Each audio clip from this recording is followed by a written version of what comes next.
यह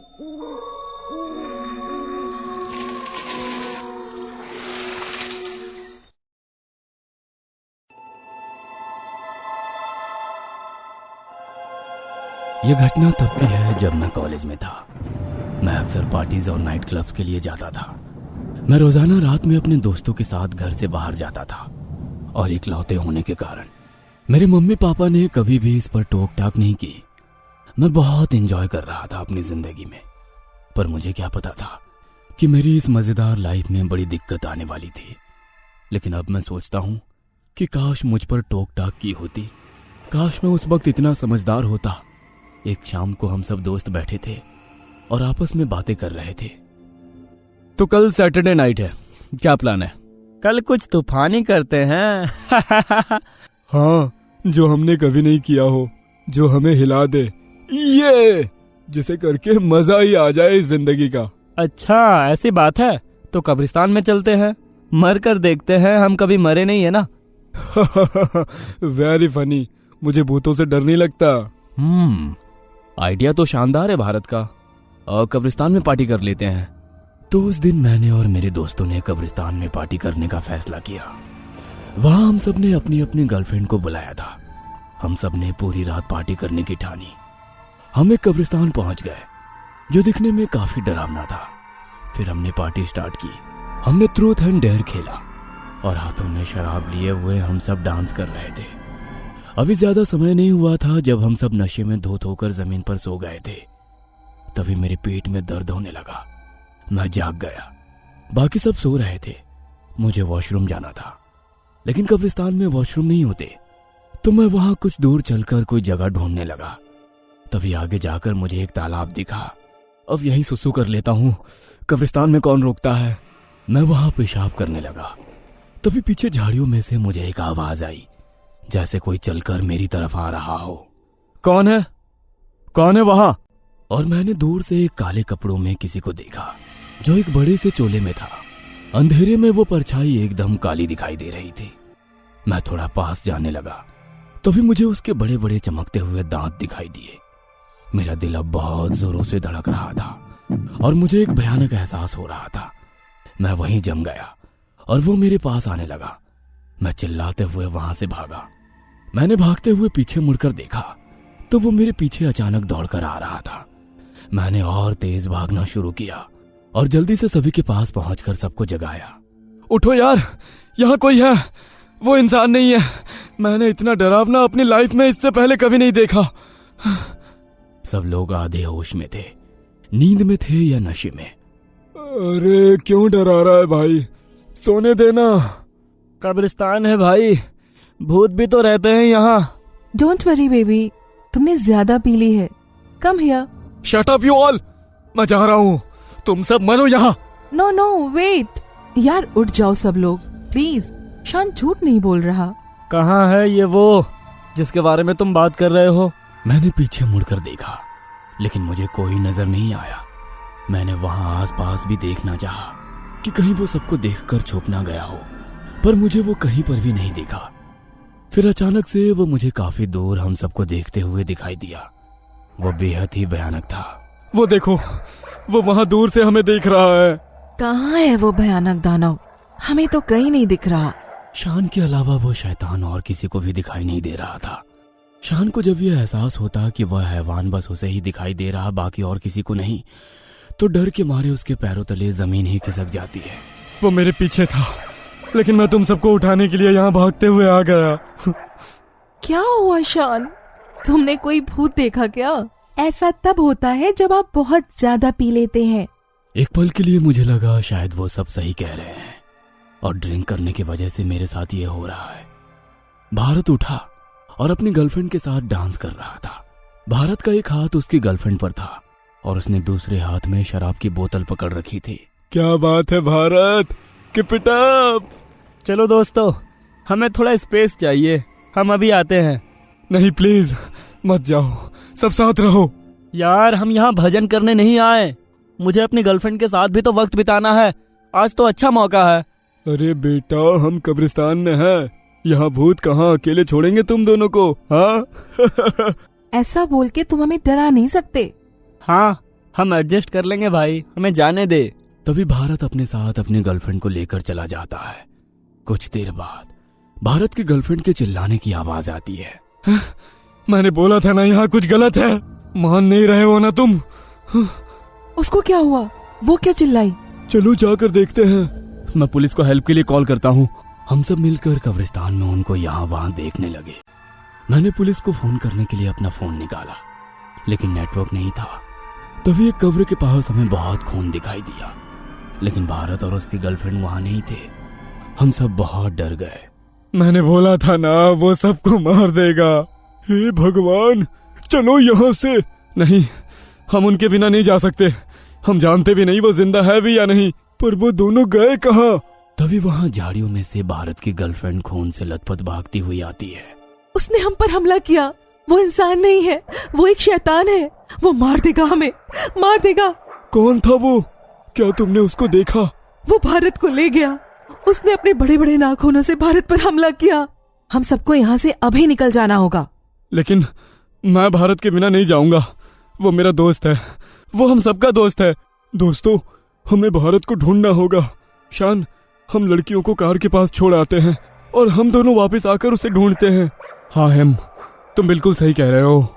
नहीं शान, मैं तुम्हारे बिना कहीं नहीं जाऊंगी। प्लीज चलो यार, हम वहाँ सेफ रहेंगे। हम सब मरेंगे, हम नहीं बचेंगे। वो किसी को जिंदा नहीं छोड़ेगा। मुझे घर जाना है। मैं पहले से ही डर गया था। लड़कियां भी घबराने लगी और भारत की गर्लफ्रेंड घर जाने के लिए फूट फूट कर रो रही थी, लेकिन हम भारत के बिना नहीं जा सकते थे। मैं और हेम कब्रिस्तान से बाहर कार में लड़कियों को छोड़ने जा रहे थे और उसके बाद हमने भारत की मदद के लिए वापस आने का फैसला किया। जैसे ही हम अपनी कार की ओर जा रहे थे, मैंने भारत की आवाज सुनी। वह मदद के लिए चिल्ला रहा था। सुना लड़कियों, भारत जिंदा है। तुम कार में बैठो, हम दोनों उसे लेकर आते हैं। मैंने मेरी गर्लफ्रेंड को कार की चाबी दे दी और जरूरत पड़ने पर उसे गाड़ी चलाने और मदद के लिए फोन करने के लिए कहा। वह मुझे ये कहना चाहती थी कि वापस जाना कितना खतरनाक था, लेकिन मैं अपने दोस्तों के बिना नहीं जा सकता था। इसलिए मैंने उसे भारत की गर्लफ्रेंड और हेम की गर्लफ्रेंड के साथ जाने के लिए मना लिया। मेरे और हेम के एक हाथ में डंडा था तो दूसरे हाथ में टॉर्च। समझ में नहीं आ रहा कि कौन सी डायरेक्शन में जाएं। मैं लेफ्ट में जाता हूँ, तुम राइट में जाओ। हम दोनों अलग अलग डायरेक्शन में चले गए। कहीं वापस आना कोई गलती तो नहीं थी। मुझे लड़कियों के साथ वापस चले जाना चाहिए था। मैंने मन ही मन सोचा। मैं इधर उधर देखता रहा। मेरी सांस फूल रही थी।